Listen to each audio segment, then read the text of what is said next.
तो सारे भैया ना भाई मेरी राम राम। भाई आप वीडियो में देखने लग रहे हो, हमारे साथ प्रद्युमन जोशीला जी हैं। सर नमस्कार, प्रणाम, जय हिंद। नमस्कार, प्रणाम, जय हिंद। सब दर्शकों को भी नमस्कार। सर कैसे हैं आप? बहुत बढ़िया। कांग्रेस में अध्यक्ष बनने की चल रही है, कभी बृजेंद्र सिंह का नाम आ जाए, कभी किसी का आ जाए, कभी किसी का आ जाए।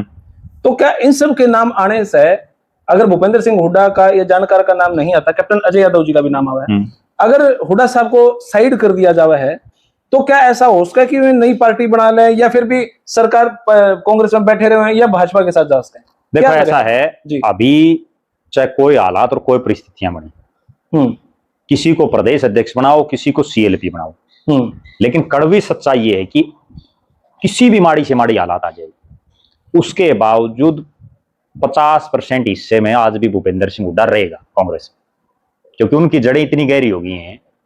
लगातार आप ये देखो ना, पिछले 20 साल से एक आदमी कांग्रेस का सब कुछ सर्वे सर्वा वो है। पिछले 20 साल से, 20 साल बहुत हो जाती है, बच्चा जानता है तो उसका वोट बन जाता है। वोट बन, ठीक बात है। ठीक है, तो 20 साल जो हुड्डा साहब ने पकड़ बनाई, और उसके बाद दीपेंद्र हुड्डा 20 साल से वो एक्टिव है।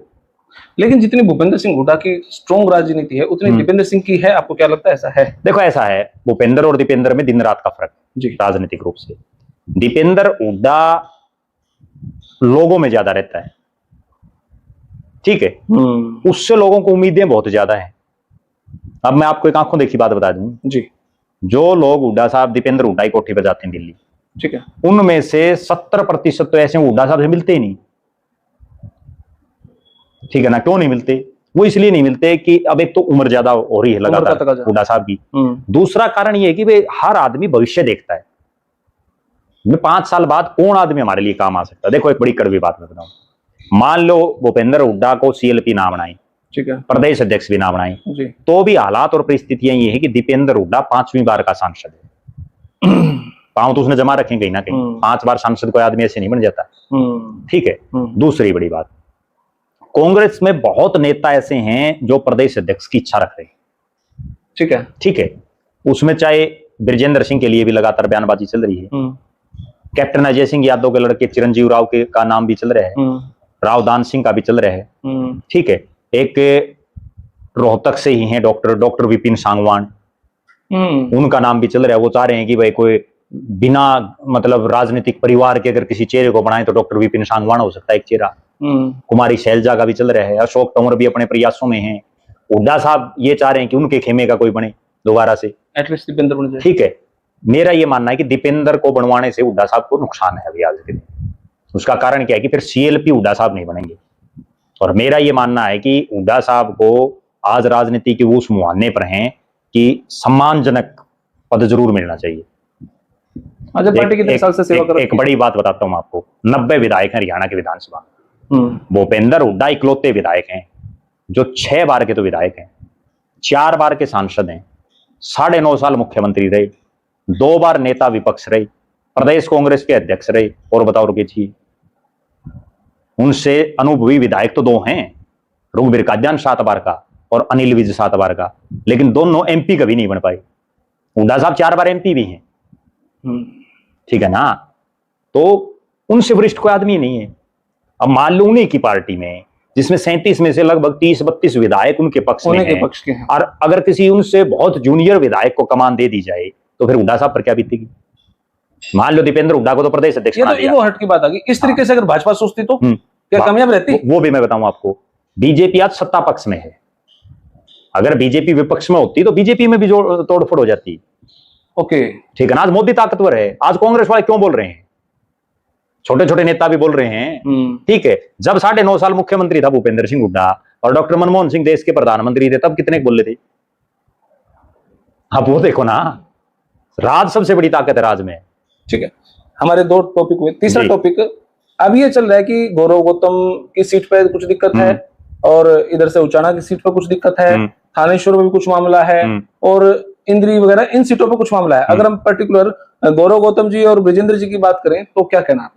देखो ऐसा है, 3 जगह मतलब मामला टाइट है, मामला कोर्ट में है, और टाइट इसलिए मान सकते हैं कि जो तीनों जगह, अब जैसे उचाना को ले लेते हैं सबसे पहले, ठीक है जी। उचाना हिसार लोकसभा का पार्ट, और पूरे हरियाणा में सबसे कम वोटों से इसी सीट का अंतर रहा है, 32 वोटों का। बृजेंद्र सिंह आईएएस भी रहे हैं, पढ़े लिखे अच्छे, और बल्कि टॉप जो आईएएस उनमें रहे हैं उस समय के, एमपी भी रहे हैं, उन्होंने जो याचिका लगा रखी है कि जो है 215 वोट 218-215 जो रिजेक्ट कर दिए उनको दोबारा से रिकाउंटिंग उनकी उनको मोबिलाइज करो भाई। ठीक है जी। अगर उसमें वो रिकाउंटिंग हो जाती है तो रोड़ा तो सिर्फ 32 का है, पलट जाऊंगा मामला। ठीक है, अगर वो पलट गया तो साफ है। अब अगर जो पुलिस की खड़ी होना बिल्कुल ठीक है, तो मामला साफ है। ठीक है। अच्छा, इसमें एक बड़ी मेरे को ये लग रहा है कि जिस ढंग से कोर्ट लगातार तारीख पर तारीख दे रहा है जल्दी स्पीड से, तो हो सकता है ये फैसला ही बहुत जल्द हो जाए। ठीक है ना। पहले फैसला तो सिर्फ इस चीज का होना है कि वो रिकाउंटिंग होनी या नहीं। अगर वो रिकाउंटिंग होगी तो उसमें पेटा भर जाएगा दोनों तरफ से। दूसरा, पलवल में गौरव गौतम जो प्रदेश में कानून मंत्री भी है, खेल और युवा मामले और कानून डिपार्टमेंट है उसमें राज्य मंत्री है, स्वतंत्र प्रभार। वहां करण सिंह दलाल जो भूपेंद्र सिंह हुड्डा का समदीवी है उसने लगा रखी है। और करण सिंह दलाल ने वो इन चीजों के लिए फेमस है कि वो जिसके साथ एक बार भिड़ता है ना तो फिर वो लगातार भिड़ता ही रहता है। चौटाला साहब के साथ उसकी खूब भिड़ंत रही, राजनीतिक भिड़ंत। अब गौरव गौतम के खिलाफ उन्होंने जो लगा रखा है कि भाई उन्होंने धार्मिक उसमें वोट मांगे, ठीक है, उसमें ये है मेरा मानना, बाकी तो कोर्ट क्या फैसला देता है, अगर उसमें कोई ऐसा क्लू कोर्ट को मिलेगा तो वहां तो इलेक्शन रद्द हो सकता है। रिकाउंटिंग वो तो कोई मामला होगा नहीं, क्योंकि वो तो आचार संहिता का उल्लंघन हो गया। ठीक है, ठीक है, वहां तो दोबारा चुनाव होगा। इतना सेंसिटिव मामला था? नहीं, आचार संहिता अगर उसने मांगे हैं तो आचार संहिता का उल्लंघन है। वो तो जो आचार संहिता जो लगती है उसमें आप सरकारी बिल्डिंग में आप नहीं मांग सकते, आप कहीं मंदिरों में धार्मिक जगहों पर नहीं वोट मांग सकते, वो तो एक पूरा जो है परफॉर्मा था सारा। ठीक है। तीसरी जो है थानेसर में अशोक अरोड़ा और सुभाष सुधा लगातार 2 बार का वहां से विधायक था और अशोक अरोड़ा को हराया उसने। तो सुभाष सुधा मंत्री भी था नायब सैनी पार्ट 1 में और बहुत मामूली अंतर से वो चुनाव हार गई। उन्होंने जो लगा रखे, उन्होंने एक डाटा निकलवाया और ये तो बहुत सी सीटों पर निकल सकता है, मेरा जो मानना है। अगर और जो हारे हुए प्रत्याशी ना वो कोशिश करें तो निकल सकता है। दे रहे हो बाबू, रोको भी। आइडिया दे देता हूँ, ठीक है ना जी। तो वो आइडिया ये है कि उन्होंने जिन लोगों ने वोट डाले उसमें कुछ एक ऐसे लोग मिले जो विदेशों में थे उस समय, वोट डल रहे हैं उनकी, उन्होंने ट्रेवल हिस्ट्री निकलवा ली। ठीक है, वो इस दौरान भारत में नहीं थे। सुधा साहब ने काफी दिमाग लगाया। तो दिमाग तो देखो ये उनकी मेहनत तो है इसमें, ठीक बात है। कुछ एक ऐसे लोग भी थे जो एक्सपायर हो रहे हैं, उनके वोट भी पड़ रहे हैं। और ये तो वहां नहीं, ये क्या पता और हल्का भी हो रहा हो कहीं ना कहीं, अगर और कोई कोशिश करे तो। ठीक है। अच्छा, उम्मीद कैसे जगी ये बता देता हूं आपने। 2 मामले ऐसे हुए हरियाणा में जिनसे इन हारे हुए प्रत्याशियों को उम्मीदें जगी और जीतनियों की धड़कनें तेज होगी। एक तो पानीपत के लाखों बुवाना गांव में एक सरपंच का फैसला आया, ईवीएम में वोटों की दोबारा गिनती होगी, और जब वो गिनती हुई तो वो जो हार रहा था वो जीत गया और जितोड़ हार गया, उम्मीदें जगी। दूसरा भी हिसार के आसी में एक गांव में एक फैसला आया कि वहां मरे हुए लोगों के वोट पड़ रहे हैं, और वो जो है आसी की अदालत में जज साहब ने वो रद्द कर दिया इलेक्शन। उसके बाद और उम्मीदें जगी। जिनकी ड्यूटी लगा है सरकारी कर्मचारियों, क्या उनको सस्पेंड नहीं किया जाना चाहिए? नहीं, देखो इसमें तो बहुत बड़ा, ये कोई एक हल्का कार्य एक नहीं, हंगामा भी देखा। इस कमरे में 5-7 आदमी बैठे हैं सरकारी कर्मचारी, कोई वोट गिर के चला गया, उनकी जांच तो उन्होंने करी नहीं, इसका मतलब ऐसा ना, या उससे पहले कोई सेटिंग हो चुकी? सेटिंग की वो नहीं है, मेरा जो मानना है वो क्या है कि वहां एजेंट भी बैठते हैं सारे कैंडिडेटों की, ठीक है, हर पार्टी का बैठते हैं।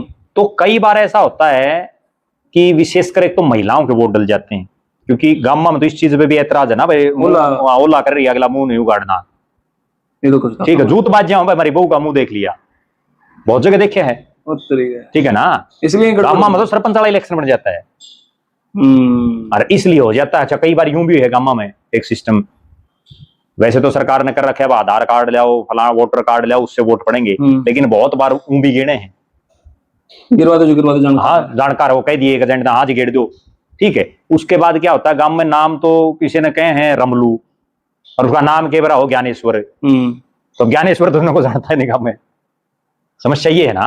अच्छा, शहर हम आपस में कौन किसने जाने है, तो जो बड़े जो शहर है ना उनमें तो वैसे कौन जाने, वैसे नहीं जानते, पड़ोसी नहीं जानता, बिल्कुल। ठीक है, आपने 3 सीट बताई, और भी उसका मान लेते हैं हम। हाँ, तो ये जो कोर्ट में मामला जाना अभी है तो ये और पेचीदा तब होगा मामला, आपको और बता देता हूँ जी। जो राहुल गांधी बार बार ये कह रहे हैं ना भाई मैंने एटम बम तो फोड़ दिया, अब हाइड्रोजन बम ले आऊंगा, ठीक है, वोट चोरी को लेके, तो वो हरियाणा की भी कई सीटों पर फोकस है उनका, वे कहां कहां गड़बड़ क्या क्या इनपुट उनके पास आएंगे, वो होमवर्किंग उन्होंने शुरू कर रखी है।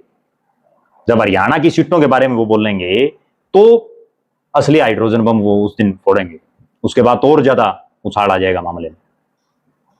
अच्छा एक चीज और है, ये मैं फिर आपसे वही सवाल पूछना था, जो अब की बार ये विधानसभा की दोबारा कोर्ट में मामले जा रहे हैं, ये क्या पहली बार ही हुआ है? कई बार चर्चा चला कि हुड्डा साहब के टाइम में भी ऐसा था, चौटाला साहब के टाइम में भी ऐसा था, देवीलाल साहब के टाइम में भी ऐसा था, क्या ऐसे पहले भी हुए हैं या आपकी बार पहली बार ही ऐसा यो पंगा सा छिड़ा है? ना बहुत बार होते हैं ये तो। आप एक बात बताओ, चौधरी बंसीलाल ने और धर्मवीर सिंह ने 1987 में चुनाव लड़ा था तो शाम से, और उसमें धर्मवीर सिंह जीत गया, उसके बाद वो कोर्ट में चला गया, वो मंत्री भी रहा, वो सरकार चली लगभग 4-1 साल के आसपास, ठीक है, और उसके बाद वो फैसला आ गया बंसीलाल के पक्ष में, अगर इतने एमएलए रह लेंगे हाँ जाओ बाद में।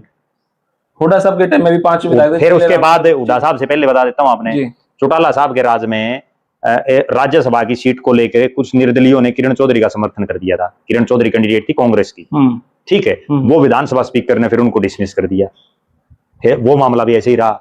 फिर हुड्डा साहब के राज में 5-6 एमएलए बने थे हरियाणा जनहित कांग्रेस बीएल की, चौधरी भजनलाल की पार्टी की, उसमें से 5 कांग्रेस में चले गए, कांग्रेस सरकार में, वो मामला चला कोर्ट में लगातार, ठीक है, चलता रहा, तारीख पे तारीख हो लगभग 5 साल निकाल गया उनका, कि मैं उसमें 2 मंत्री भी रहे, राव नरेंद्र सिंह और सतपाल सांगवान, विनोद बैना सीपीएस भी रहा, धर्म सिंह छोकर था, जिलेराम शर्मा था, ये 5 आदमी थे। जिलेराम शर्मा का एक बड़ा खास रिकॉर्ड और है, वो भी बता दूं मैं, बता दो जी, ठीक है, वो एक ऐसा विधायक बना जिसकी जमानत जब्त थी, ठीक है, मतलब 2009 के चुनाव में उस सीट पर जितने कैंडिडेट खड़े थे, हारे जीते, सबकी जमानतें जब्त थी, जमानत जब्त के बावजूद वो विधायक बन रहा था। तो यह भी बताओ कैसे हुआ? ठीक है, यह होया क्या कि वहां जो 5-6 कैंडिडेट थे ना, वो सारे हम कांटा मुकाबला था, किसी का 12,000 वोट, किसी का 13, किसी का 14, किसी का 15, किसी का 18, सबका बराबर सी आई, सबका बस बराबर 1000-2000 का फर्क था, ठीक है। तो ये भी अपना आप में एक रिकॉर्ड है जिसका बहुत कम लोगों को पता है, ये तो मैंने पहली बार पता लगा। सबकी जमानत जब्त, सबकी जमानत जब्त, बिल्कुल, और फिर भी विधायक बन गया, ठीक है, मान्य है वो विधायक, हाँ मान्य है, क्योंकि वोट ज्यादा, मान्य तो ये है ना जिसका वोट ज्यादा, अपने भारत में जो संविधान में जो है उसमें ये तो है नहीं भाई इतने % वोट आने चाहिए, सबसे ज्यादा आने चाहिए, उसमें तो सबसे ज्यादा आने चाहिए, 10% हो, 10 भी जीत जाएगा। ये तो 33 वोट थे, तो ये इसका 10-12% वोट पाऊंगे, मैंने एग्जैक्ट कैलकुलेशन तो कौन 12-13 होंगे, ठीक बात है, जो टोटल वोट थे उसका, तो जीत गया। अच्छा, तो ये इस तरह से चलता रहता है। पीछे भी जब इंद्रजीत दहिया का जो इलेक्शन 3 वोटों का डिफरेंस रह गया था, ठीक है, जयतीरथ दहिया के मुकाबले, उसका भी चला मामला बड़ा लंबा चौड़ा, तो ये चलते रहे हैं, क्योंकि जो हार जाता वो हारनिया खाली थोड़ी बैठेगा, हाथ तो मारेगा, वो हाथ पैर मारेगा, हर संभव कोशिश करेगा, हर करनी भी चाहिए, एक्सरसाइज जरूर, क्या पता सूता जाए, ये सुतारे उसमें एक आपको एक बड़ी, तो कई बार यूं करें अभी कि अगर भाजपा चाहोगी तो देवेंद्र त्रिवेदी बना रहेगा, भाजपा नहीं चाहोगी तो यू लटक जाएगा, हालांकि मामला तो कोर्ट के हाथ में है, अब शायद वो सुप्रीम कोर्ट की भी तैयारी कर रहे हैं। देखो नेचुरल बात है, वो अगर हार गया तो सुप्रीम कोर्ट में जाएंगे, वो तो कौन सी पार्टी हार जी, वो तो जाओगे, अगर ब्रिजेंद्र सिंह उस चीज में हार गया, रिकाउंटिंग नहीं की, तो ब्रिजेंद्र सिंह चला जाएगा, अगर उन्होंने रिकाउंटिंग जज साहब ने मान ली तो सुप्रीम कोर्ट में देवेंद्र त्रिवेदी चला जाएगा, ठीक है। दूसरा, जहां तक भाजपा का सवाल है, ठीक है, संवैधानिक संस्थाएं हैं सारी, लेकिन कहीं ना कहीं मतलब एक परसेप्शन इस ढंग का बन रहा है देश में कि भाई सरकार सबसे ताकतवर है, हाँ, और वो एक और बहुत, मैं उस दिन बल्कि देश की संसद में था, आपको बड़ी एक गजब बात बताता हूँ, जो लोग यूं कहते हैं ना भाई एमपी एमएलए ये कुछ नहीं है, सबसे पावरफुल एमपी हैं। एक सिटिंग जज के खिलाफ महाभियोग ला दिया उन्होंने, सुप्रीम कोर्ट के सिटिंग जज के खिलाफ, और उस दिन मैं उस चीज का खुद गवाह था, मैं वहां संसद की कार्रवाई देखने के लिए जा रहा था जिस दिन ये महाभियोग आया, तो उस दिन ये बिल्कुल क्लियर हो गया कि हिंदुस्तान में सबसे पावरफुल अगर कोई संस्था है तो वो संसद है, क्योंकि कोई जज किसी एमपी को महाभियोग नहीं ला सकता, लेकिन वो सर्वसम्मति से आया, लेकिन वो rare of the rare case में ऐसा हुआ है, नहीं हो तो गया ना, बात तो ये है सबसे पावरफुल कौन है, ठीक बात है बस।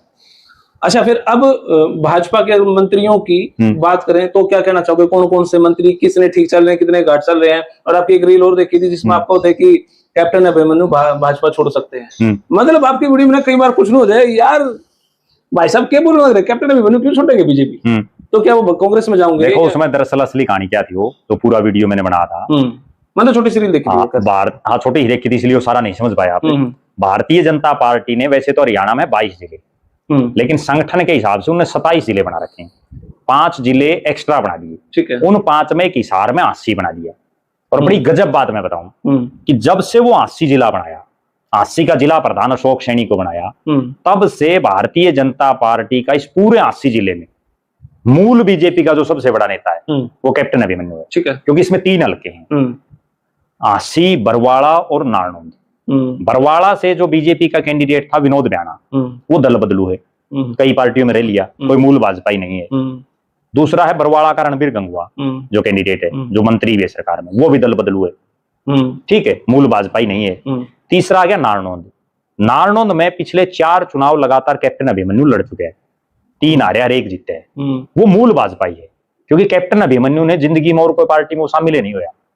1997-98 में, 98 से जब से उसने राजनीति में कदम रखा है, तब से वो बीजेपी में, तो वो मूल भाजपाई है। उसके बावजूद, जिसका मतलब बहुत कम लोगों को पता हुआ, 80 में अशोक सैनी के जिला प्रधान बनने के बाद वो एक मीटिंग में भी नहीं आया है बीजेपी की। ठीक है। यहां तक कि पार्टी का प्रदेश अध्यक्ष मोहन लाल बड़ौली आया ऑफिस का उद्घाटन करने के लिए, तो भी वो नहीं आया।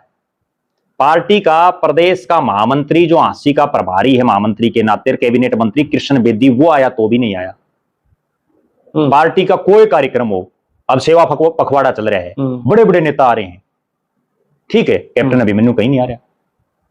तो इसका मतलब या तो वो पार्टी से नाराज है, या पार्टी वाले उसको इग्नोर कर रहे हैं, नहीं बुला रहे। एक बात तो है, नहीं तो आप एक बात बताओ, जो आदमी 4 योजना से वहां से चुनाव लड़ रहा है, बीजेपी का राष्ट्रीय प्रवक्ता रह चुका है, कैबिनेट का मंत्री रह चुका है, मुख्यमंत्री का दावेदार था, और उसके बावजूद वो लगातार मीटिंगों में ना आना। और ना केवल कैप्टन अभिमन्यु, उसके जो कई निजी से आदमी है ना, वो भी बहुत कम आ रहे हैं। वो कभी कभार आ गया, एक अलग बात है। और उसके पीछे मैंने बड़ा जब अध्ययन कराया कि असली कहानी क्या है, कि कैप्टन साहब नाराज हैं या पार्टी उनको इग्नोर कर रही है, तो उसमें जो निकल के आया कि दोनों बातें सच हैं। कैप्टन साहब भी नाराज हैं लोकल जो बॉडी है उससे, और पार्टी उनको इग्नोर कर रही है।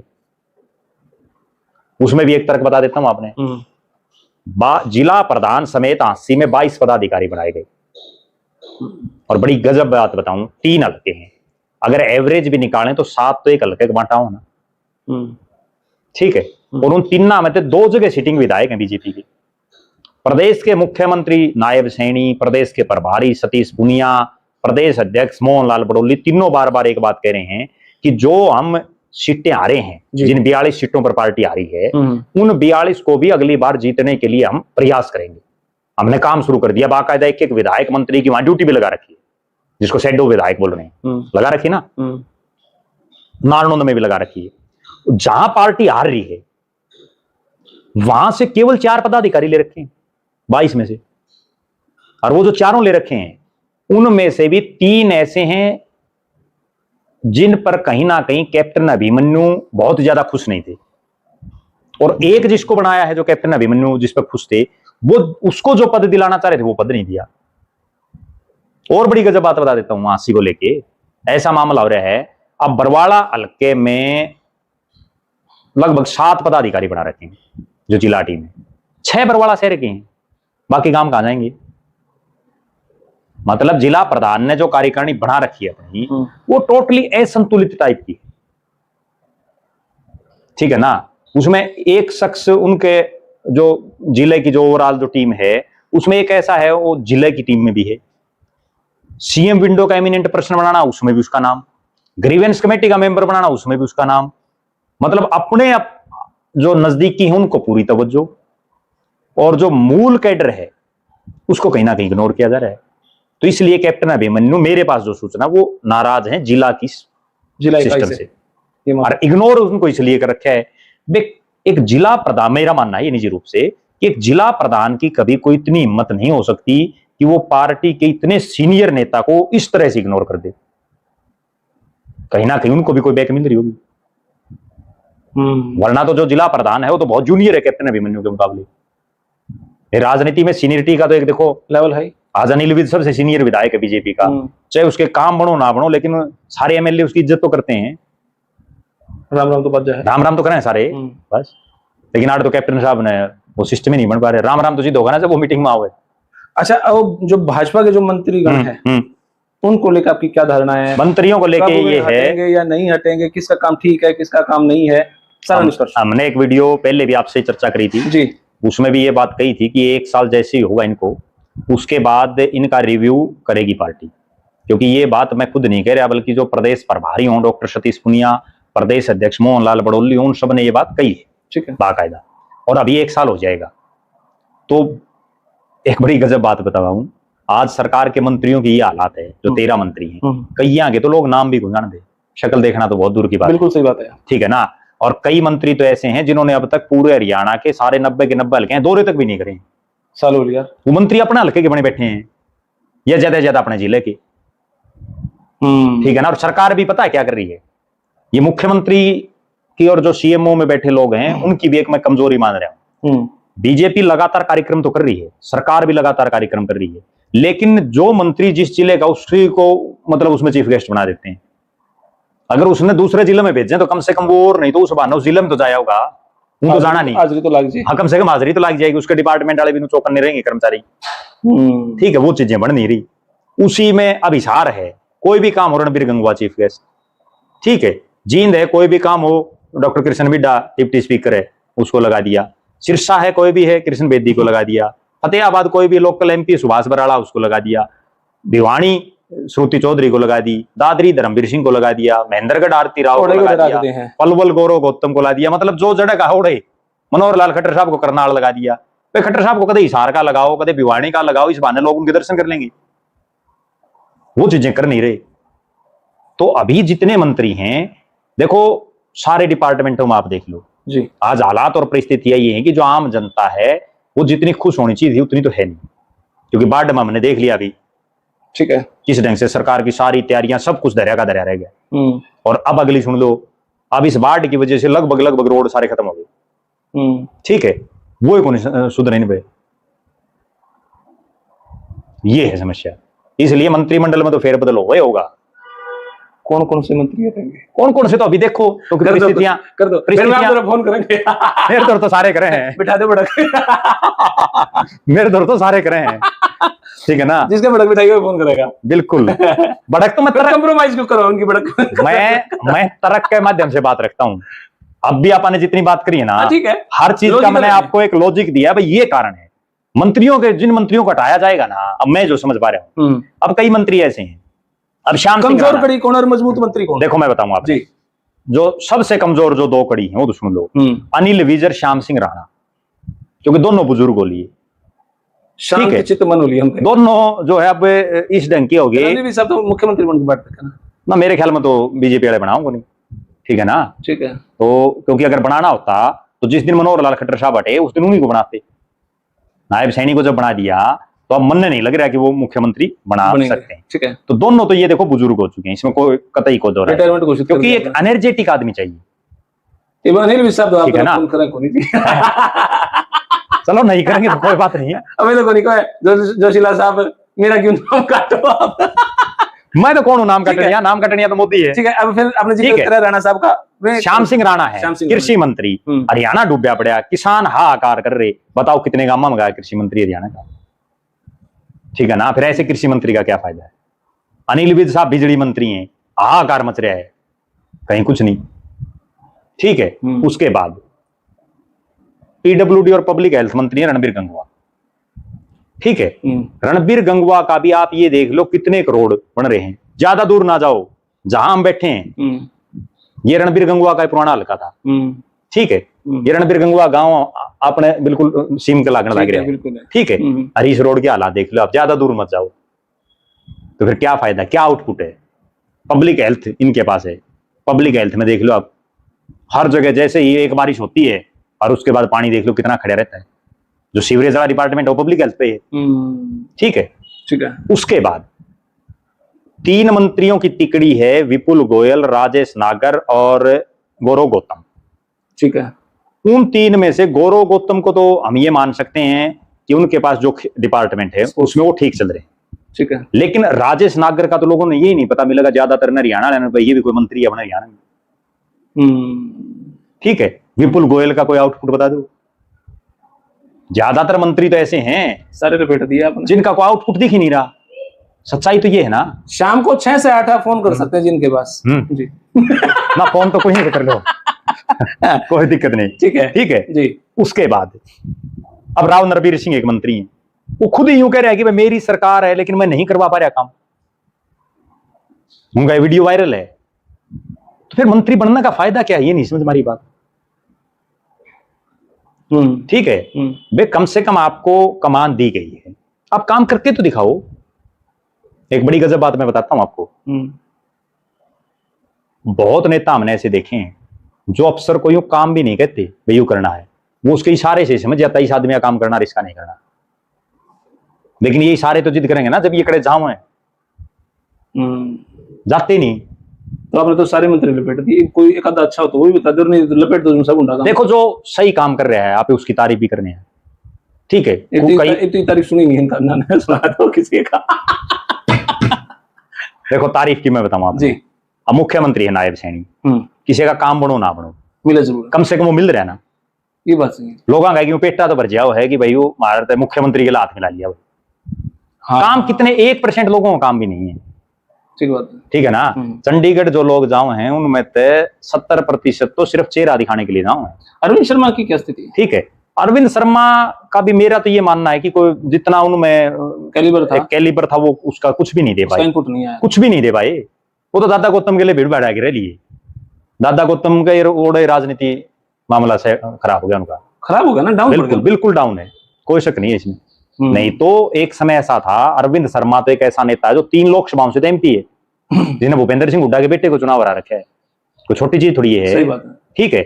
और फिर वो आदमी जुलाना और यमुनानगर से बीएसपी की टिकट पर चुनाव लड़ता है, उसके बाद गोवाना से बीजेपी की टिकट पर एमएलए बनता। आप ये देखो ना कितने हल्के में घूमे अगला, लेकिन उसके बावजूद वो प्रदेश स्तर का नेता नहीं बन पाया। कोई तो कमी है, नहीं तो बीएसपी की तरफ से सीएम कैंडिडेट डिक्लेयर था।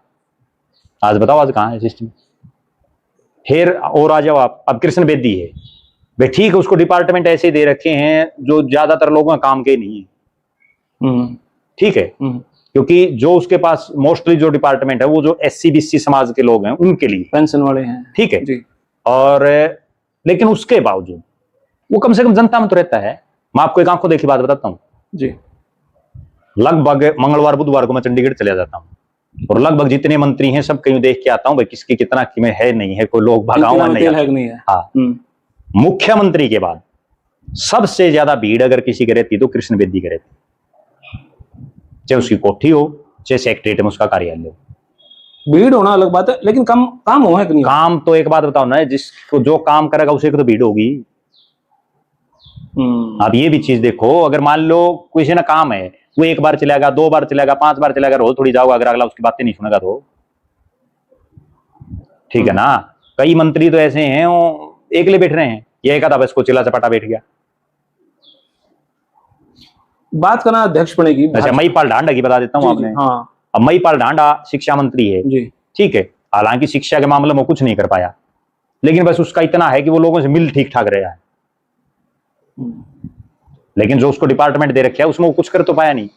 उसको तो कृषि मंत्री बना देना चाहिए, कृषि और पशुपालन मंत्री, ठीक है ना, तो ज्यादा ठीक रहेगा। बात करें बीजेपी के अध्यक्ष बनने की बात चल रही है, अभी कौन बनेगा? कई बार ऐसी रील भी देखने को मिला है कि कृष्णलाल पवार मिले उनसे कई बार चर्चा चला है, कृष्ण बेदी जी की भी कभी चर्चा में आए हैं, रामविलास शर्मा जी भी, और कभी ये भी कहा कि किसी जाट नेता को भी, या जिसमें अब कैप्टन अभिमन्यु उसका है या संजय भाटिया जी हैं, किसको अध्यक्ष पद का तोहफा मिल सकता है? देखो, ना तो रामविलास शर्मा बने मन जो लग रहा है, ठीक है, ना कृष्णलाल पवार बने, ठीक है, ठीक है। अभी जो आज के दिन जो हालात दिख रही हैं, मेरा ये मानना है कि या तो डीएससी में, डीएससी मीन्स कोई वाल्मीकि दानक इस समाज से, कृष्ण बेदी, हाँ कृष्ण बेदी वही डीएससी सही है, बिल्कुल वही है सबसे बड़ा चेहरा, ठीक है, और या जाट। आज के दिन जो परिस्थिति है, जाट हो तो कौन? मेरे हिसाब से जयप्रकाश दलाल, जेपी दलाल, जो पीछे वित्त मंत्री और कृषि मंत्री था, उसको बनाया जा सकता है, और वो काबिल भी है इस मामले में, एक्टिव भी है, चला भी सकता है। कारण बताता हूं उसको आपको जी, जिसपे, क्योंकि मैं जो भी कोई बात कहता हूं बिल्कुल तार्किक बात कहता हूं। सही बात है। पिछली बार 2019 से 24 तक 3 उपचुनाव हुए, बड़ौदा, एलनाबाद और आदमपुर। मंत्री तो बहुत थे, जेपी दलाल जीन था पिछली टर्म में, यानी 2019 के जनवरी में था वो, मनोहर पार्ट 1 में। मंत्री तो बहुत थे सरकार में, जेपी दलाल से सीनियर मंत्री भी थे, लेकिन तीनों चुनाव में जेपी दलाल को इंचार्ज रखा गया। आप ये चीज देखो, ठीक है। इसके अलावा जेपी दलाल जब कृषि मंत्री था या जब वित्त मंत्री था, उसका कार्यकाल आप उठा के देखो। आज जो किसानों की हालात बन रही है ना, कि पानी नहीं निकल रहा, मोटर नहीं है, कहीं कृषि मंत्री जाना है, देखा आपने? जबकि जेपी दलाल खुद, मैं वहीं था, मैंने भी देखा है, कई गांव में खुद गया है और तुरंत अधिकारियों को कहा है कि तुरंत निकालो पानी, वहीं डीसी को उनको बुला के। ये होता है किसान की आवाज उठाना। तो जेपी दलाल एक चेहरा हो सकता है जो मजबूत दिख रहा है, या दूसरा चेहरा एक और भी है, वो सुरेंद्र पुनिया हो सकता है।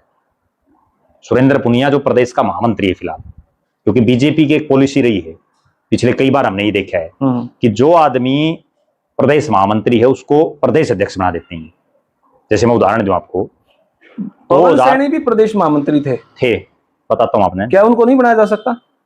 तो बने नहीं सकता सैनी, तो दूसरा सीएम भी सैनी, प्रदेश अध्यक्ष भी सैनी, दोनों कैसे बनेंगे? फिर बाकी कहां जाएंगे? मैं आपने पहले एक बात बताई ना, जातीय समीकरणों पर चल रही है हरियाणा राजनीति, ठीक है।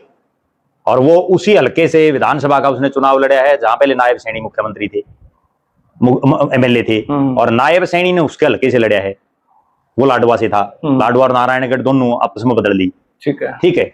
बल्कि इसकी पवन सैनी की तो एक तरह से हम ये कह सकते हैं कि राजनीतिक कुर्बानी होगी, राजनीतिक हत्या होगी। हाँ होगी, नहीं तो वो अगर लाडवा से लड़ता तो जीत जाता। नारायणगढ़ उसके लिए नया हल्का था। लेकिन पवन सैनी की खासियत है, आज भी 1 साल हो गया इलेक्शन को, आज भी वो नारायणगढ़ में लगातार जा रहा है, रह रहे हैं, वहीं पे रह रहे हैं और वहीं पे लग रहे हैं। उसका कारण है ना एक, अब लाडवा में तो उनके पास विकल्प नहीं बचा, वे मुख्यमंत्री अपनी सीट थोड़ी छोड़ेगा। बात सारी ठीक है जी, लेकिन कई बार हालात और परिस्थितियां ऐसी होती हैं कि अब लाडवा तो सीएम साहब छोड़ेंगे नहीं, ठीक है ना, तो अगला चुनाव भी नारायणगढ़ से लड़ना पड़ेगा। मैं एक बार पवन सैनी जी के साथ बैठा था कहीं पे कुरुक्षेत्र में, तो मैं बोला कि जी 2022 की बात है, 22-23 की, मैं बोला पवन जी क्या लगा है 2024 के इलेक्शन का? बोला 100% भाजपा होगी, हमारी स्थिति नहीं है। अब ऐसी स्थिति, किसान आंदोलन हो चुका है आपका, इधर से फिर कोरोना भी जा चुका है, और इतनी बुरी स्थिति में आपको भाजपा होगी। बोला जगदीप आप देखना कि भाजपा किस तरीके से काम करेगी और लोग वोट देंगे, और 100% 2014 से बड़े मैंडेट से भाजपा आएगी। उसके बाद में उसे 7-8 बार मिला और उन्होंने हर बार मेरे को कहा जगदीप तू देखता जा, भाजपा जीतेगी, लोग वोट देंगे। अब जब भाजपा जीती तो मैंने उनके पास फोन कराई, बोले जगदीप भाजपा की, माजी कमाल कर दिया। नहीं वो तो देखो, उन्होंने कहा 2047 तक का मैंडेट है, भाजपा जाएगी नहीं। देखो 47 का दागा किसने की होगा, ठीक है, लेकिन बीजेपी की 2 बड़ी खास बात है जिसकी वजह से बीजेपी राज बना रही है, वो है मार्केटिंग और मैनेजमेंट। बीजेपी को मैनेजमेंट करनी आ रही है, बीजेपी मार्केटिंग कर रही है, जबकि कांग्रेस इन दोनों मामलों में बड़ी फिसड्डी से भी और पीछे, ठीक है ना, डी ग्रेड से भी आ गया, एफ, ना कोई मार्केटिंग ना कोई मैनेजमेंट, कुछ नहीं है कांग्रेस के पास, इसलिए सिस्टम डावाडोल है। वरना तो आप एक बात बताओ, बीजेपी आज जो 48 जीत रही है, इसमें एक बहुत बड़ा योगदान केवल इसलिए है कि वो कांग्रेस की वजह से जीत रही है। कांग्रेस ने कई जगह गलत कैंडिडेट उतार दिए, कई जगह कांग्रेस की आपसी फूट, ठीक है, कई जगह प्रचार ना करना, बहुत कमियां रही, एक नहीं तो बीजेपी कहानी थी। लेकिन ये सच्चाई है कि तीसरी बार लगातार आई है। कम से कम आप एक चीज देखो भाई, आज हम ये चीज सब कह देते हैं भाई कांग्रेस की वजह से आ गई, लेकिन बीजेपी ने भी तो कुछ ऐसा कराया है जिससे वो 20, 25, 30 टिकटों का उसका जुगाड़ था, सारी ये थोड़ी कांग्रेस ने जिता दी। ये बात है, ठीक बात है, बीजेपी ने कुछ तो कराया है, ठीक बात। अब मैं एक उदाहरण देता हूं लोगों को, भाई बहुत लोग ऐसे मिलते हैं जो मोदी के विरोधी, लेकिन मोदी ने कई काम तो ऐसे करे हैं जो आदमी कोई सोच ही नहीं सकता, डिनाई भी नहीं कर सकता। अब 2-2 हजार रुपए जो किसानों को दे रहे हैं, 6,000 रुपए एक किसान को साल में, आज से पहले भी तो सरकारें थी, एक ने भी नहीं दी। भाई देखो, चाहे कोई उसका विरोधी हो, उसका विरोधी के भी खत्म जा रहे हैं ना, काम तो बढ़िया करे उसने, ठीक बात है। ठीक है। कई काम ऐसे हैं, कोई ऐसे भी हैं जो वे नहीं लोग मान रहे उन कामों को सही की, लेकिन जो सही है उसकी तो सराहना करनी चाहिए। अब नायब सिंह सैनी की हमने एक बात बिल्कुल क्लियर बता दी, वो कम से कम मिलता तो है सबसे, हंस के मिलता है, नहीं तो सीएम के दर्शन दुर्लभ होते हैं। बिल्कुल, बहुत बार देखा हमने। अब की बार तो राजनीति में बहुत बड़े बड़े मामले से लग रहे हैं, रैलियां चल रही हैं, इलेक्शन नहीं है पास में जी, रोहतक लेना कब्जे में चल रहा है और कुछ सीटों पे गर्मियां चल रही हैं। तो ऑल ओवर अगर आप शुरुआत करा चौटाला साहब की जो रोहतक में एंट्री मार रहे हैं जी, वैसे तो देवीलाल जी का जन्मदिन में हर वर्ष अलग अलग जगह पर मनावा है, क्या रोहतक विशेष है या रूटीन का पार्ट है? देखो वैसे तो ये रैली एक रूटीन का हिस्सा है, क्योंकि इंडियन नेशनल लोकदल जब चौधरी ओम प्रकाश चौटाला साहब जीवित थे जी, तब भी हर साल चौधरी देवीलाल की जयंती मनाया करती, ठीक है, सम्मान दिवस के रूप में। पहले तो लगातार उन्होंने कई साल 25 सितंबर को मनाई जी। उसके बाद एक बार ऐसा मौका भी आया कि फिर उनके दिमाग में ये आ गया, क्योंकि सलाहकार नेताओं को कई बार अच्छी सलाह भी दे देते हैं, कई बार गलत सलाह भी साबित हो जाती है, तो उनको इस तरह की सलाह दी गई कि हरियाणा बनाने में सबसे बड़ा योगदान चौधरी देवीलाल का है। और फिर वो 1 नवंबर को भी करनी शुरू कर दी उन्होंने, 25 सितंबर के बजाय 1 नवंबर। इस बात का, क्योंकि हरियाणा के लोग दरअसल मैं जो जानता हूं बहुत जल्दी भूल जाते हैं, ठीक है ना। 1 नवंबर को भी उन्होंने की हुई है। हरियाणा बनाने वाले चौधरी देवीलाल हैं, इसलिए हम उनका जन्मदिन, चौधरी ओम प्रकाश चौटाला बात बोलते थे जी, इसलिए हम जो है उनका जन्मदिन 1 नवंबर को सेलिब्रेट करेंगे, ठीक। और 1 नवंबर को मनाया भी उन्होंने जी। और यही वो 25 सितंबर की रैली है। हालांकि वो डेट भारी बारिश की वजह से फिर एक्सटेंड करनी पड़ गई थी, जब ये चौधरी ओम प्रकाश चौटाला के सामने वोटिंग भी हुई इसी रैली में, गोहाना की रैली जिसका सबका पता है, ठीक है।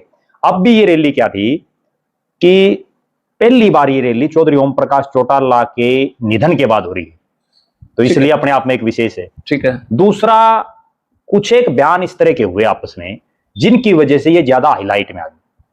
मेरा निजी अब है जी हुड्डा साहब पे हैवी रहे, मेरा निजी रूप से ये मानना है कि अभय सिंह चौटाला ने रैली जिस दिन रोहतक में रखी उस दिन तो ये हालात थे भाई, इतना हुजूम नहीं उमड़ेगा रैली में, कोई बहुत ज्यादा लंबा चौड़ा मामला नहीं बच रहा था इन लोगों का, ठीक है। लेकिन जो ही वो रोहतक में उन्होंने घूमना फिरना शुरू किया, उसके बाद दीपेंद्र हुड्डा ने एक बयान दिया कि भाई, एक एंगल से उनका बयान भी ठीक था दीपेंद्र हुड्डा जी, कि भाई एक तरफ अभय सिंह चौटाला और इंडियन नेशनल लोकदल के नेता कह रहे हैं कि बीजेपी को हमने हटाना है, और दूसरी तरफ ये रैली रोहतक में कर रहे हैं, जबकि हकीकत ये है कि रोहतक में तो बीजेपी का मनीष ग्रोवर एक एमएलए बना था, ठीक है, या उससे पहले डॉक्टर मंगल सेन कभी जीता करते, ठीक है। बीजेपी का तो कोई सिस्टम ही नहीं था वहां। तो आज भी जो 4 विधायक हैं, चारों कांग्रेस के हैं, उसके साथ लगते झज्जर जिले की बात करें तो 4 विधायकों में से 3 कांग्रेस के और 1 इंडिपेंडेंट है।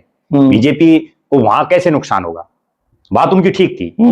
अगर बीजेपी को नुकसान पहुंचाना तो या तो करनाल में रैली करें जहां 5 की 5 सीटें भारतीय जनता पार्टी के पास हैं, या अगर रैली करनी तो जिस जिले से मुख्यमंत्री आता है उस कुरुक्षेत्र में करें, और वो कुरुक्षेत्र वो धरती है जहां अभय सिंह चौटाला 2 चुनाव लड़ चुके हैं लोकसभा के, जहां उनका बेटा अर्जुन चौटाला चुनाव लड़ चुका है लोकसभा का, कसौती बात करते हैं, ठीक है। लेकिन लोग उसको दूसरे एंगल से समझ गए। बात तो दीपेंद्र हुड्डा की सही थी, ठीक है। अगर बीजेपी को हराना है तो जहां बीजेपी पहले 0 है तो वहां आप कैसे रहोगे, ठीक है ना। बीजेपी को तो जहां बीजेपी मजबूत हो वहां जाके रहो, ठीक बात है, ठीक है।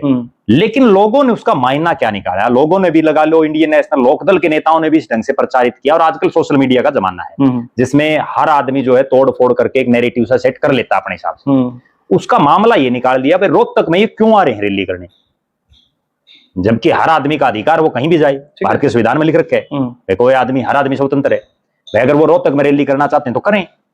मेरा ये मानना है कि अगर दीपेंद्र हुड्डा उसके साथ एक बात और भी कह देते ना, भाई ठीक है अगर इनको बीजेपी हरानी है तो इनको रैली तो करनी चाहिए वहां, लेकिन फिर भी अगर ये रोहतक में कर रहे हैं तो हम तो इनका फिर भी स्वागत करते हैं, लेकिन ये बीजेपी को हराओ तो कम से कम।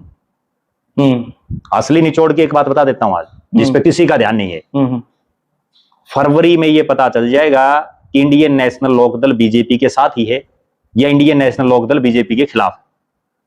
फरवरी में पता चलेगा। ऐसा केस सच पता जो फरवरी में होगा वो अभी बता दूंगा, तो फिर फरवरी तक बात नहीं देखेंगे, ठीक है ना। ओके, तो आपका ये कहना है कि दीपेंद्र हुड्डा जी का जो बयान था, हाँ, वो ये था कि वो कहना कुछ और चाह रहे थे, हाँ, उसको घुमा दिया किसी दूसरे एंगल से, ओके, ठीक है ना। और उसी वजह से ये रैली एकदम से लाइमलाइट में आ गई, वरना तो आप एक चीज देखो जी, इससे पहले पिछली साल भी तो रैली थी, उससे पिछली साल भी थी, हर साल होती है, पहली बार ऐसा हो रहा है। और एक और भी कारण है जो बड़ी एक गंभीर मैं बात बताऊं, पिछले लगभग 1 महीने से चौधरी देवीलाल के परिवार के वो सदस्य जो इंडियन नेशनल लोकदल में, वो सारे तो रोहतक सोनीपत झज्जर में अपना डेरा डाले बैठे हैं। अभय सिंह चौटाला खुद लगाओ, सुनैना चौटाला लगाओ, आदित्य देवीलाल लगाओ, अर्जुन चौटाला, करण चौटाला, सभी वही। क्योंकि उनके दिमाग में ये चीज है कि अगर यहां हुड्डा को कमजोर करेंगे तो ही हरियाणा में एक मैसेज आएगा। एक बिल्कुल क्लियर कट मैं बात बता दूं, और इसमें कतई कोई दो राय भी नहीं है कि हरियाणा में जो राजनीति है वो जातीय समीकरणों पर ही चल रही है पिछले काफी समय से। ठीक है। अब ये चौटाला तभी मजबूत होगा, या इंडियन नेशनल लोकदल तभी मजबूत होगी जब हुड्डा कमजोर होगा। हाँ, वो जो वोटों को धड़ा मतलब जाट नेता कोई भी कमजोर होगा, सीधी बात ये है। आज कांग्रेस में सबसे बड़ा जाट नेता तो भूपेंद्र सिंह हुड्डा जी, ठीक है जी। भले ही रणदीप सिंह सुरजेवाला कितने बड़े पद पर, लेकिन वो कैथल तक सीमित है। वीरेंद्र सिंह का परिवार उचाना तक सीमित है, ठीक है। तो अकेला चौधरी भूपेंद्र सिंह हुड्डा हरियाणा में वो नेता है जो 90 की 90 सीटों में जिसका अपना एक दबदबा है। भले उसमें एक बहुत बड़ा कारण ये है कि वो 9.5 साल मुख्यमंत्री रहे। जो आदमी मुख्यमंत्री बनेगा उसका एक होल्ड होता है, लेकिन ये भी जरूरी नहीं। इसके पीछे भी एक बड़ी तार्किक बात मैं बताऊं, 9.5 साल के आसपास मनोहर लाल खट्टर साहब भी मुख्यमंत्री रहे हैं। मनोहर लाल खट्टर साहब के कितने पर्सनल वोट हैं बताओ? नहीं, ठीक है ना, केवल मोदी के नाम पे जीत रही बीजेपी। तो आज नायब सिंह सैनी लगभग 1.5 साल से जो है प्रदेश के मुख्यमंत्री हैं। नायब सिंह सैनी का कितना वोट बैंक है, वो भी मोदी के नाम से जीत रहे हैं। केवल एक प्रधानमंत्री का, जो प्रधानमंत्री है देश के, उसके नाम से बीजेपी लगातार 3 चुनाव जीत रही है। आपने अभय सिंह जी का एक भाषण सुना हुआ जी, जब मैंने कहा कि एक सर्वे हुआ जिस सर्वे में ये निकल कर आया अगर कांग्रेस इन 30 विधानसभा में से 15 को नहीं टिकट दे देती, सिटिंग एमएलए को हटा देती है, नहीं टिकट, तो वो जीत जाओगी बात। लेकिन हुड्डा साहब की कहीं प्रेशर आया, प्रेशर पॉलिटिक्स आई, जेल का डर दिखाया गया, तो हुड्डा साहब कहीं ना कहीं बीजेपी से जाके मिले, पूछा कि भाई क्या करूं, तो बीजेपी ने ये कहा कि उन 15 की टिकट नहीं काटनी। ये अभय सिंह का बयान था। देखो मैं अब इसमें क्लियर बात बताऊं आपको, और अब वो वहीं पे ही जाके, वहां पे कुछ लोगों का मन भी आहत हुआ। कुछ लोगों की ये भी सोच है कि आई हुई सरकार हुड्डा साहब ने खिंडा दी।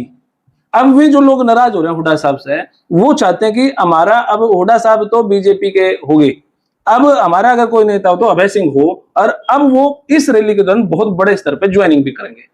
इस बारे में आपका क्या? देखो मैं बिल्कुल क्लियर और स्पष्ट बात बता देता हूं जी। कांग्रेस को मैं पिछले कई सालों से देखने लग रहा हूं, ठीक है। आज तो ठीक है भूपेंद्र सिंह हुड्डा पावर में है जी, लेकिन कांग्रेस में हमेशा से ये चीज बनती आ रही है, सिटिंग इज गेटिंग।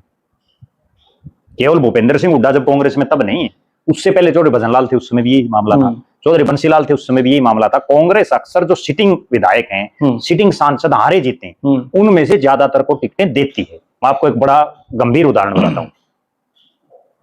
2005 के चुनाव के बाद परिसीमन हो गया।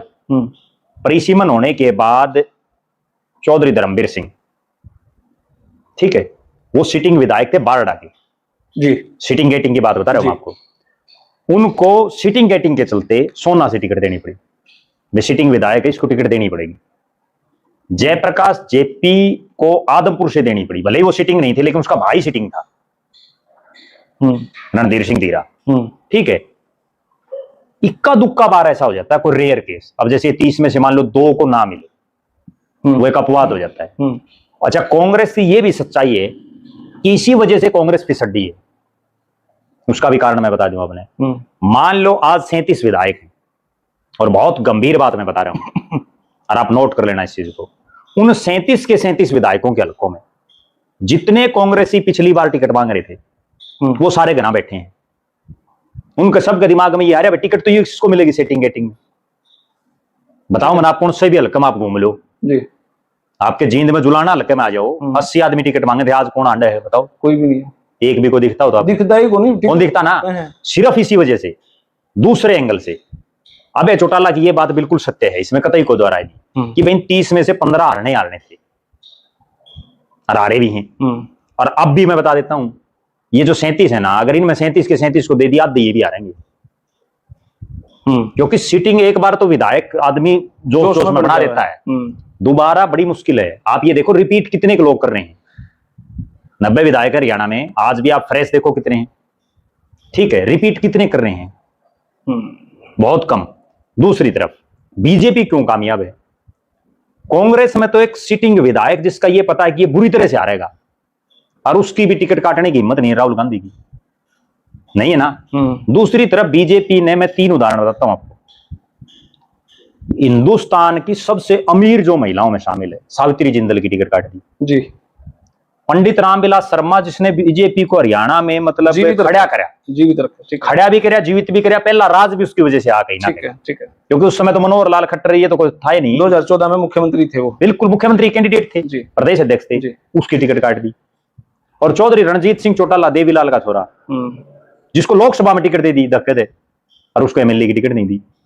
और उदाहरण दे देता हूं मैं, डॉक्टर बनवारी लाल, संजय भाटिया का भी जिक्र कर लेंगे। डॉक्टर बनवारी लाल, डॉक्टर बनवारी लाल लगातार 2 बार जीता, मंत्री होते हुए 2014 से 19 के कार्यकाल में जितने मंत्री थे ना, केवल 2 ही जीते थे, एक अनिल विज, एक डॉक्टर बनवारी लाल। ठीक है, और डॉक्टर बनवारी लाल की टिकट काट दी। ठीक है, संजय भाटिया जो पूरे देश में दूसरे नंबर पे टॉप की जो मतलब 2 जीते थी उनमें वो शामिल, और उसको एमपी की टिकट तो काट दी, चलो मान ली मनोहर लाल खट्टर साहब आगे, एमएलए की भी कौन दी, फिर वो राज्यसभा में नाम चला, और राज्यसभा की भी नहीं दी जब रेखा शर्मा को बनाया। तो आप अंदाजा लगा लो। बीजेपी में तो देखो, एक उदाहरण और दे देता हूं मैं, बवानी खेड़ा में बहुत लोग टिकट मांग रहे थे जी, एक बहुत ही साधारण घर के विशंबर वाल्मीकि को खड़ा कर दिया बीजेपी, सबसे गरीब आदमी, सबसे गरीब आदमी जी, जी, उस समय भी आता ही है, उस समय का, आज तो गरीब नहीं कह सकते, लेकिन उस समय का गरीब। अच्छा, ठीक हो स्थिति तो ठीक है। अच्छा, तो गाड़ी बड़ी अच्छी ले रहे हैं। हाँ, इनोवा गाड़ी है मेरे ख्याल में, बढ़िया, हाँ जी, बढ़िया पंचकुला कोठी है। मैं तो अभी जा भी रहा था। अच्छा, ठीक है, चेहरे पे चमक भी आ रही है। हाँ, चमक आ रही है बिल्कुल, इसमें कोई शक नहीं जी। ठीक है, मेरा अच्छा मित्र है वर्षों से जी। तो उस विशंबर वाल्मीकि को टिकट दे दी, देखो बीजेपी का, उसने उस रामकिशन फौजी को हरा दिया जो लगातार 3 बार जीत गया। 2000 के चुनाव में, बहुत कम दर्शकों को ये बातें याद रहती है, 2000 के चुनाव में हरियाणा विकास पार्टी के केवल 2 ही विधायक बने थे, एक चौधरी बंसीलाल, उसको भी अपना हल्का छोड़ना पड़ा था, बंसीलाल वो तोशाम से विधायक था, तोशाम से चुनाव लड़ा करता, भिवानी शहर से लड़ना पड़ा, और उनका लड़का सुरेंद्र सिंह तोशाम से चुनाव आया धर्मवीर के मुकाबले, लेकिन रामकिशन फौजी जीत गया, और 3 बार लगातार जीते रामकिशन फौजी। उस विशंबर ने उस रामकिशन फौजी को हरा दिया। 2019 में फिर विशंबर को दे दी टिकट, फिर विधायक बनया, नायब सैनी पार्ट 1 में मंत्री बनया। जो ही मंत्री बनया, उसकी एक ऐसे आदमी ने टिकट काट दी, मतलब जिसका बीजेपी से कोई संबंध ही नहीं, कपूर वाल्मीकि जेजेपी की टिकट मांग रहा था। ठीक बात है, बताओ आप। तो ये बीजेपी इसलिए कामयाब है कि यहां किसी को ये अंदाजा नहीं लग पाता कि टिकट कौन ले जाएगा। इसमें फिर क्या है, मैं बताऊं, इसमें फिर क्या है कि सारे इस ओड के समझ रहे नाव है भाई, केवरा तेरी लाठी लग जाओ, केवरा तेरी लग जाओ, सारे जुटे रहे हैं, ईमानदारी बने रहे हैं, बस सारे जुटे रहे हैं। अब राम कुमार गौतम की कोई यूं सोच सके था सफेदों से चुनाव लड़ेगा, ठीक है ना। इसी उम्मीद में बीजेपी लोगों में एक उम्मीद जगाए रखती है, जबकि कांग्रेस में ये निश्चित है 50-60 टिकट तो पक्की हैं भाई, ये कटेंगे नहीं, तू नल क्या क्यों लोग काम करेंगे, ये असली कहानी। इसलिए कांग्रेस पिछड़ रही है और बीजेपी अप हो रही है। ये ना केवल बीजेपी, आपको एक और बताता हूं, तीसरी बार आने के बाद भी बीजेपी अप हो रही है। आपको एक और बड़ी गजब बात बताता हूं, ये बीजेपी नहीं, ये स्ट्रेटेजी कभी चौधरी ओम प्रकाश चौटाला भी अपनाते थे। वो भी यूं लगता था ना भाई, ज्यादा बड़ा चौधरी पग रहा है, उसकी टिकट काट के कोई ऐसा दे देते जिसकी कोई कल्पना नहीं कर सकता बेचारा उनका। कृष्ण लाल पंवार जो मंत्री है सरकार में जी, वो 5 बार का एमएलए था जी, उसकी टिकट काट दी, बताओ कोई सोच सकता है कोई आदमी? ठीक है ना। तो बहुत जगह इस तरह का चौटाला साहब भी जो ये एक्सपेरिमेंट करते थे ना, इसलिए उसकी पार्टी खड़ी रही, कामयाब रही, वो खड़ी रही पार्टी। आज 20 साल हो गए उनको राज से गए हुए, उसके बावजूद आज भी लोकदल के नारे लगाने वाले मिल जाते हैं। ये तो इनका परिवार पार्टी के आपस में, अगर ये इकट्ठा रहता तो एक बड़ी ताकत बन जाती। आखिर तक हो जाऊंगे इकट्ठे, देखो आज के दिन तो कोई संभावना लग नहीं रही आखिर तक। मेरा तो ये मानना है कि जब सब कुछ लूट पिट जाएगा तो लास्ट में जब सब ऑप्शन बंद हो जाएंगे, भाई बैठेंगे, हाँ भाई बताइए, और कोई ऑप्शन ही नहीं बचेगा। जैसे अब उत्तर प्रदेश में देख लो, महाराष्ट्र में देख लो, उद्धव ठाकरे, राज ठाकरे, सब सौदा जब जीरो हो गया ना मामला, तो अब यूं चर्चाएं दोनों इकट्ठे होने लगनी। स्टेज पे आऊंगी, ठीक है, चलो जी जी, बहुत बहुत शुक्रिया सर, बहुत बहुत धन्यवाद, धन्यवाद भाई। इस राजनीतिक सरगर्मियों में हमारे प्रद्युमन जोशीला जी हर वो बात बताते हैं जो आपने सुनी भी नहीं होगी, और भाई सच में बात में मजा भी आया है, और सारी बात तार्किक है और लॉजिक एक के बाद है, तो सबका कुछ ना कुछ अर्थ है। और भाई आप अपनी प्रतिक्रिया कमेंट बॉक्स में जरूर दें, और कहीं ना कहीं आपकी प्रतिक्रिया के अच्छे शब्दों में कुछ ना कुछ, कोई एक प्रश्न निकल सकता है, कोई एक मैसेज निकल सकता है, वो चर्चा का विषय बन सकता है। फिलहाल यह वीडियो इतनी, आपने किसी लगी कमेंट बॉक्स में अपनी राय दे, तब तक ले धन्यवाद। जय हिंद, भारत माता की जय।